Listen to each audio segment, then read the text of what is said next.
Golden, I'm telling you, we don't have to be here. I don't see why you think this is necessary.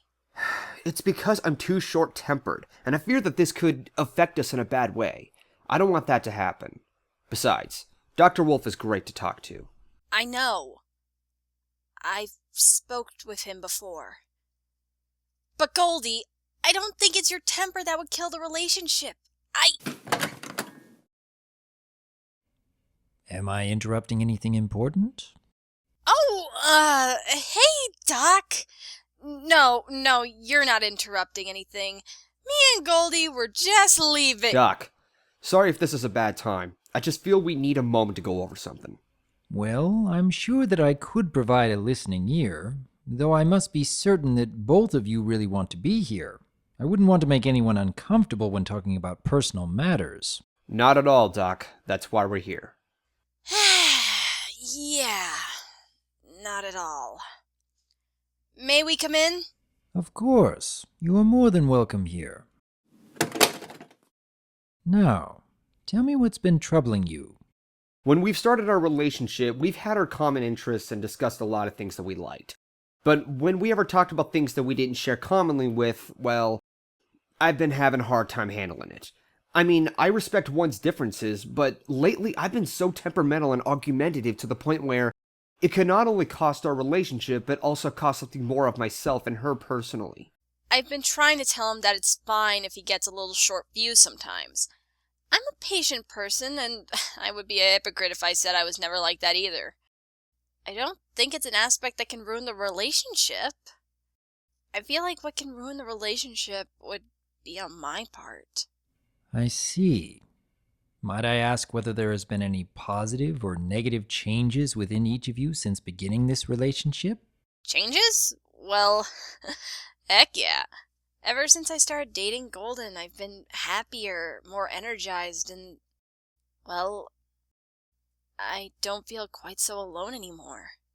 I know I always have my friends around, many of them like family, but Golden's presence is different. With him around, I feel stronger, and even when I have doubts of my own abilities, he keeps me going until I can achieve my goals. No one's ever done that before. I'm glad to have made her happy, and I'm still proud to have made her happy. But the thing about my temper is, how much more can she take if I get angry again? How many more times will I lose my temper? Furthermore, when I get angry, I close myself from being open-minded and get very defensive. And considering how close I am with Key, I don't know how I would act. Nor do I want to know. Maybe I'm just over-exaggerating, or I'm endlessly feeling insecure. Either way, I don't want to lose helping someone I love. I suppose your concerns are admirable. The fact that you two want to be doing more to help keep your relationship stable shows a drive to make it last.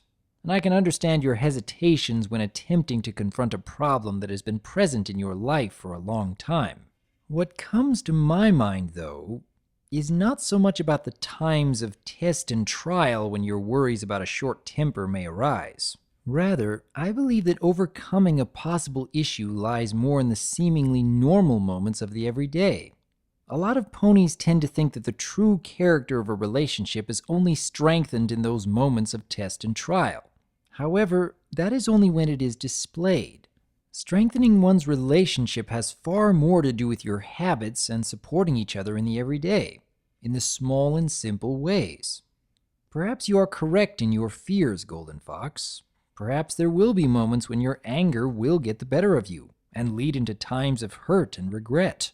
But if you truly want to bolster the bond you two share so that you may be ready for those unexpected moments, then I would say that you should devote yourself to sacrificing a little bit more for each other in the seemingly small and simple ways, in the everyday habits that you two cultivate within your relationship. Might I ask just what you two have been sacrificing for each other as of late? Something that really hadn't happened until this special bond had begun to develop? Well, besides the obvious sacrifice of time so we can see each other and talk, I have to say what I've sacrificed the most is, well, my walls. Ponies see me as some pony who is very extroverted, and I do love to make people smile and laugh and entertain them. It's what I was put on this earth to do. But I'm not as open about my feelings that aren't positive as much as some ponies think I am. Obviously, you know about this issue, Doc. And I won't say that the issue is completely gone either. In fact, I still see it as a challenge for me in this relationship. But ever since me and Gold started becoming an item, I've been opening up more to him, telling him about my troubles that I would have never dared talk about with any pony. Not even you. And it's also why I have this fear of me ruining the relationship. Even though it feels good, almost cathartic, to finally talk about my issues with some pony, I almost always regret it afterwards internally. It's this nagging fear that I have eating away in the back of my skull, that my issues will be too much for him, like it's been too much for others. And he will leave me while he still has the chance. When I did listen and understand Key, I may have been sacrificing my stubbornness. Over time, I have been unexpectedly closed-minded on some things, but when listening to her side, I was able to get a better understanding. I still get defensive though, and it could be that maybe I'm still a bit stubborn in some areas. But I'm willing to understand something a bit more. That could explain my temper. Honey, I'm always here for you and understand your problems, no matter what. We all have problems, and even more so we share similar problems. I know it's a little hard to believe, but I'm always here. You've had your past issues, and I want to help you through them. It is good to hear you say that, Golden Fox. The more you can focus on putting aside your stubbornness, the more you will be able to help those around you. And I'm glad to see that you are removing some of those emotional walls, Keyframe. I know that it can be especially difficult to put aside your fears and become a little more vulnerable. I may not know what the future holds for the both of you, but I honestly believe that the more you can focus on sacrifice each and every day, even in the small and simple ways, the more your relationship will flourish, and the more you will be able to comfort and support one another. And perhaps in time, you may find some of the deeper issues, like your temper, Golden Fox, might actually become a little easier to control. A bit of an indirect method, I know, but from my experience, such efforts will not be in vain.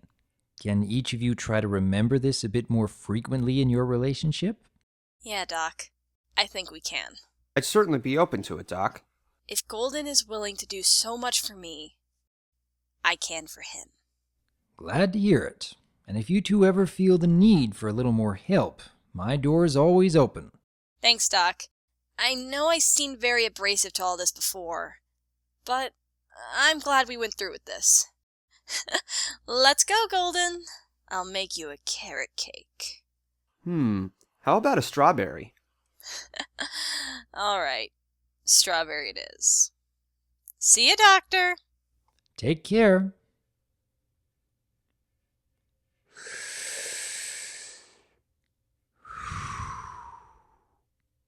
It's good to be helping.